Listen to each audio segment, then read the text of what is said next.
Welcome to the budget special on Beyond the Headline. I'm Tamanna Inamdar. All through this month, we are going to be focusing on different aspects of why Union Budget 2023 is so crucial, why it matters for you, and why you should know what to expect. Very often, the whole coverage of Union Budget and the information you get about the budget seems to be a very dry and inaccessible kind of a description. An exercise of the government which doesn't really impact your lives. Well, that's actually not true. What is decided and announced in the Union Budget has a crucial impact on your finances, on your savings, and policy that the government unveils at the end of the day also influences the way the economy grows and hence your life progresses as well. It is schemes and announcements in the budget which have a far-reaching effect at the end of the day on our lives. Having said that, let's talk about why Budget 2023 is very, very interesting. For starters, you could say this is the first budget where the worst of the pandemic and most of the worries of the pandemic are behind us. So it's a full post-pandemic budget where how to save the economy during a pandemic might not be topmost on the finance minister's mind. Secondly, and perhaps more importantly, this is the last full budget of the Modi government in its second term. The budget that they will present next year in Feb of 2024 will not be a full budget because they will soon go into elections and then a new government will present a full budget. This is their opportunity to make their policy ideals felt and known to the common people. Will this become a populist budget? Will there be a bonanza for agriculture, some relief for the middle income group of salary taxpayers who are often overlooked? These are some of the things we're going to be talking today on the show. But first, let me take you across to this special report.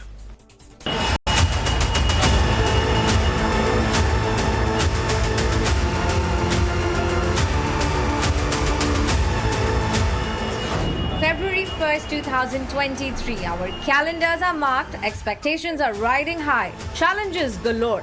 Budget 2023 is undeniably poised to be presented at a very crucial time.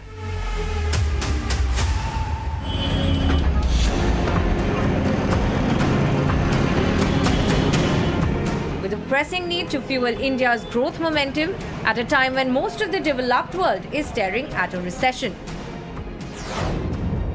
Well, Finance Minister Sitaraman has to deal with the jumbo pressures of managing expectations of a struggling middle class, of disappointed but wishful taxpayers, and the job-seeking youth of a post-pandemic India.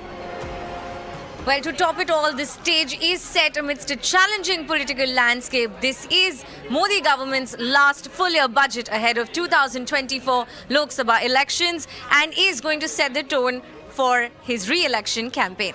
We do need targeted spending at the very poor, but we also need to understand even the layer above that, the lower middle class is suffering because of the lack of jobs. I know we are going into an election year, not this year, but the next one. So this budget is a preparation for an election year. But I think the best thing the government could do is focus on how it re-energizes growth.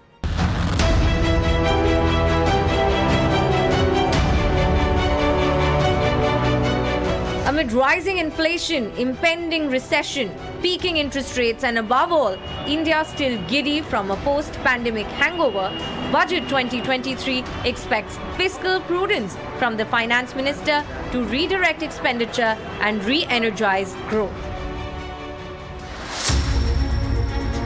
The biggest challenge for the Modi government right now is how to boost the country's economic growth rate while reining in inflation. India's retail inflation slowed down to an 11-month low of 5.88% in November, notably below the RBI's tolerance level of 6%. When Finance Minister appears with her Bahi Khata outside the North Block on Feb 1st, 2023, she is believed to be carrying answers to a billion Indians' hopes and expectations. Well, on Mirror now, keeping you first, we discuss what does an average Indian want. A country in which the highest population is in the age group of 15 to 64 and every third person is a youth.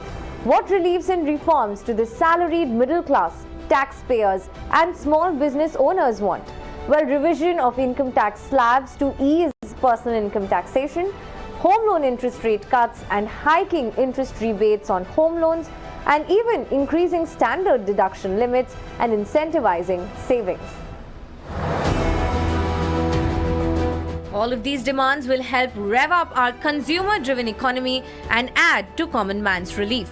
But all of this while keeping the fiscal deficit in check and ensuring the government's coffers don't take a hit from losing tax revenue in the endeavour to give middle class some relief.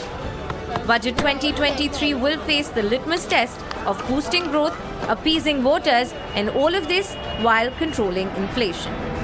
Raksha Bihani for Mirror Now.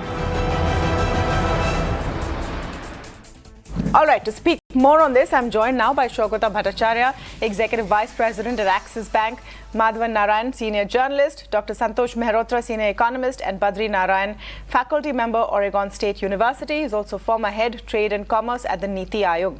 Welcome to all of you, and thank you so much for joining us on our special budget coverage on Mirror Now.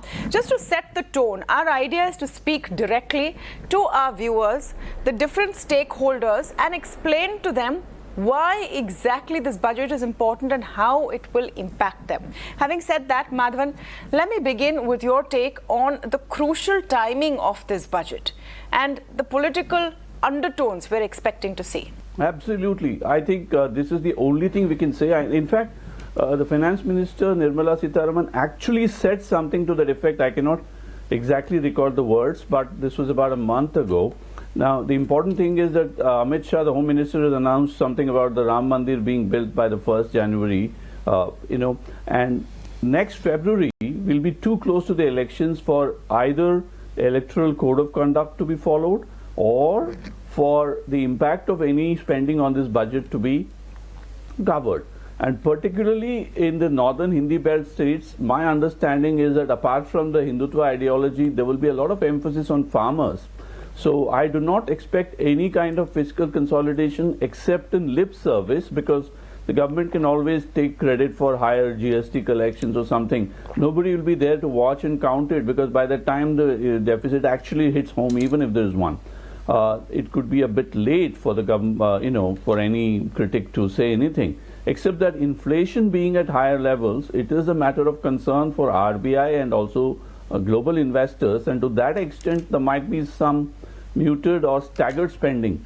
But I do expect a hell of a lot of announcements in the budget, especially towards the farm sector and what I have been increasingly terming as micro-welfarism, in which although Prime Minister Modi is officially speaking against freebies, if you looked at what happened in the Gujarat elections or in Himachal Pradesh, the BJP has its own set of giveaways or participatory stakes of various kinds, in which there is an element of a freebie. You may not call it a freebie, in some cases it's a contributory thing, but there's always some kind of a subsidy or payout from the government. Apart from the fact that the Jan Dhan Yojana and the direct benefit transfer are a very essential part of the toolkit of the government, and therefore, in fact, I had heard this even about 8 years ago, that this was part of a long-term plan to unleash the DBT or Jan Dhan Yojana related benefits closer to the second general election after Mr. Modi comes to power. So this might be, of course, maybe a bit of an exaggeration, but there's a lot of things in the armory, if I may use the word, because we are talking about a pre-election period, that government is bound to unleash. Because I think although inflation is a matter of concern, because it's very important to understand the BJP's traditional constituency is more sensitive to inflation than unemployment, because unemployment is no longer an electoral issue in India. This is my slightly contentious take. Right. But inflation is, especially of food commodities or essential commodities. Right. So there will be there might be spending, let's say on the fertilizer or food side, to keep down that inflation while having a lot of announcements on the other side. Though I do expect it to be a let's face it, it's going to be a populist budget. So, a pre-election budget in a sense could be a populist budget, but the popular thing to do, the really popular thing to do, and let me come to you on this, Saugata Bhattacharya, would be a revision in the income tax slabs, which have not been touched since 2017-18. That would really give something to write home about. The inflation pinch that has felt, the lackluster consumption which needs to be boosted, and the fact that the new income tax scheme, so it has not really picked up, where you give up your exemptions and you have a lower tax slab. Do you expect some tinkering there, or does the fiscal space not exist? So a couple of things. Thanks, Tamanna. A couple of things. One, I respectfully disagree that this is not going to be a populist budget, in the sense that, they are not going to breach the finance minister's earlier comment on reducing the fiscal deficit gradually, 0.5 percentage points. So this year they will probably be at 6.4% of the GDP. Then they will come down to about 5.8, 5.7%. Remember that next year the very high subsidies on fertilizer, food, etc., that the government has had to pay out this year, FY23, that will be much, much lower next year. And they've already, with the merging the PMGKY scheme with the Food Security Act scheme. So there will be those things. But overall, from a macro perspective, they will actually focus on the fiscal consolidation part, which is very important. Remember, this is the first time in decades that India is likely to take the pole position in the world in terms of contribution to global growth. They are not going to endanger anything in terms of what the foreign investors and domestic investors expect of the government. One. Second, in terms, you're absolutely right that consumption needs to be given a fillip, because in a slowing global economy where exports are not going to be all that important a driver of growth, it's the domestic drivers which are likely to be important, both capex, capital expenditures, as well as consumption, private consumption. So yes, the finance minister is will try to put some additional incomes, disposable incomes, in the hands of households, people, etc. But it will be done in a very careful manner. I do expect there will be a tweaking of the income tax slabs. They will try probably some more incentives to move consumers into the simpler tax regimes and away from the bunch of exemptions, etc. But yes, within the overall focus of consolidation, there will be some additional benefits given to taxpayers. Okay, so additional benefits to taxpayers is good, but I want to come to a very important point Saugata has made about India's positioning and what message needs to go out from the budget in a year where everyone's talking about global recession constantly. Dr. Mehrotra, let me come to you on that. The narrative very clearly now is, and let's be honest, the data backs it as well, that India will be better off than the rest. We will still grow at maybe 6 to 7%. Which will be much better than a global growth of sub 2%, or perhaps between 2 and 2.5% as per all the estimates. How do we ensure that we consolidate that position and shield ourselves from the winter that's coming?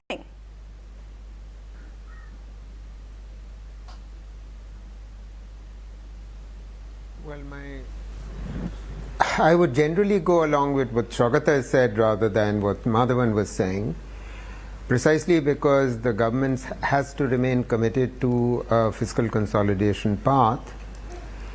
And growth, unlike what you said, Tamanna, is not going to be anywhere close to 7%. It's going to be close to 6%. Yes, that makes India look good, but India is also the country with the lowest per capita income in the G20. We have no choice but to grow fast, and anything below 7% growth for us is not growth which actually reduces poverty. How much fiscal space there is, I think there isn't. It's very clear. Yes, the GST takings have been good. Yes, corporate profits have been good, but only those of listed companies. But the fact of the matter is that if you look at the four engines of growth, well, private consumption that's private final consumption per capita in FY22 was still below 1920 level. So is there a possibility that private investment is going to rise? Well, it's a bit unlikely, because if consumption is low, private investment has remained low, it has not picked up. So the government will try perhaps to pump prime through capex, through public investment in capital expenditure. But it will probably not do it itself. In any case, it's not the biggest contributor. The states are much bigger contributors, and the government may actually repeat the kind of scheme it introduced last year, where 1 lakh crores was supposed to be transferred over the course of the year to enable state governments to increase their public investment, which could potentially crowd in some private investment. It's already been said, exports can't be expected to grow given the forthcoming recession. And government expenditure is going to remain constrained, regardless of the fact that GST revenues have been good, because there is a fiscal consolidation path. So yes, there might be some effort to pump prime, but not too much. And the pump priming is likely to be in the form of capex for states, is what I believe. Okay, Badri Narayan, let me come to the basic premise and question of this show, which is our first show. Yes, Madhavan, I will come to you for responses, since two panelists have disagreed with your opening remarks. I'm keen to hear what you say, but give me a second. Let me go to Badri first on the simple question of why this budget is important. I know we say it every year, every budget is important, but the kind of positioning of this budget, post-pandemic, global recession, pre-election, there's a lot of factors to think about, isn't it? Yeah, absolutely. And before getting to that, I would actually like to kind of reconcile the views by the different panelists very briefly. I think what Mr. Saugata and Mr. Mehrotra said is what we would like the budget to be. And I think what Mr. Madhavan has articulated is probably what it is likely to be. So, what we want versus what is likely to happen. That's a good way of putting it. That's my reading, but we'll probably come back to that again later. But in terms of cruciality, criticality, in terms of time, absolutely, it's essential that the budget is well thought and positioned properly. If you look at the history in the last few years, around 2016-17, the importance of budget as a kind of policy statement and announcement kind of diminished, because a lot of announcements like GST and others were made from time to time. But since the pandemic, the importance of budget has come back to its original levels, if not more. And right now it is very critical time, because one, the pandemic, we're all hoping that the pandemic is over, but we are staring at another potential wave, hopefully mild, but that is something to take into consideration. Then we have this global recession coming, and also there is a lot of talk about China +1, supply chain resilience, and so on. So there we also have some opportunities to capture. So coming to the different drivers of growth and tying in with what the other panelists said, I personally think there is a lot of scope for boosting private investments if we come up with pointers for that in the budget. Because there are a lot of investments that are waiting to come to India if we have the investment climate that's improved. So that is one aspect, and definitely the tax regime change is something on the cards that a lot of people have been talking about. The optional, the alternative tax regime hasn't been picking up much. So and the G20, and also the longer term discussions that are happening now in terms of decarbonization, healthcare investments, and so on. There needs to be some seeds to be sown in the budget to come up with a detailed strategy on those things, and that a lot of it is going to be coming in terms of granular tax reductions on certain products and so on. And also another important thing is there is a lot of talk about making it easier, the whole tax payment and assessment system to be more user-friendly. and that is has been discussed. That's going on. Let's be honest. That's going on from ages. That saral form keeps getting more and more saral, but that's not the concern, is it? That's not. I mean, remember, we're speaking to an audience who is right now living in the middle of prospects of high inflation, possibly losing their job or very poor increments, income suppressed. And they want to know what's in it for them. Madhavan, yes, you wanted to respond. At least Badri balanced it out. He says what you're saying is probably going to happen. Badri, I'm thankful to Badri for coming to my rescue, as it were. But I think I want to make a nuanced point about any budget based on my ground level understanding of having covered at least a dozen budgets, if not more, which is that there are three elements to a budget. One is the announcements and the atmospherics. The other is the delivery of things on the ground based on government spending, especially for the poorer sections of the society. And third is the sequencing of the expenditure, which basically means front loading and back loading and the staggering of the expenditure. There's a lot of elbow room for the government to talk about fiscal consolidation, but at the same time focus more on the consumption side, because if food and basic items are kept cheaper, automatically disposable income increases. So it's actually, you can kill two birds with one stone if you do it carefully. The capex part is where I would expect some staggering, because although India will be a top growth economy, although there will be a need to have some counter-cyclical spending to affect for the anticipated global recession, you can actually backload that part of the expenditure. And last but not the least, I want to say, Tamanna, this is real politics at work. I have covered many budgets. By the time the revised estimates come in, even if the deficit is higher than what the announcement was, they would have been actually hitting the, coming back into a new government after elections.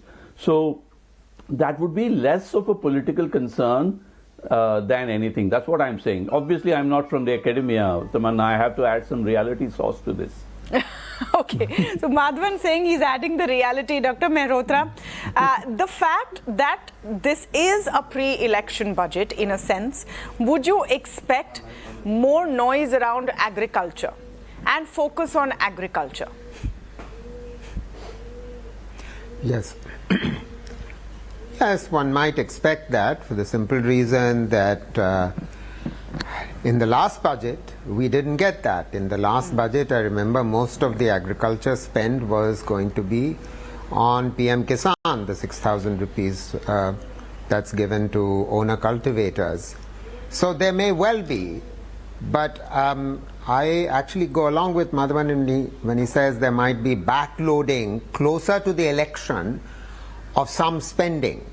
So the government may actually not front load expenditures, and it would backload closer to the elections, so that it gets the vote kickback that it would want to do. So in that sense, it might be able to kill both birds with one stone. That is, it continues on the path of fiscal consolidation, and at the same time, capex is encouraged from early on through state governments, and a fair bit of the expenditure then of whatever kind, revenue or capital, could get backloaded closer to the votes.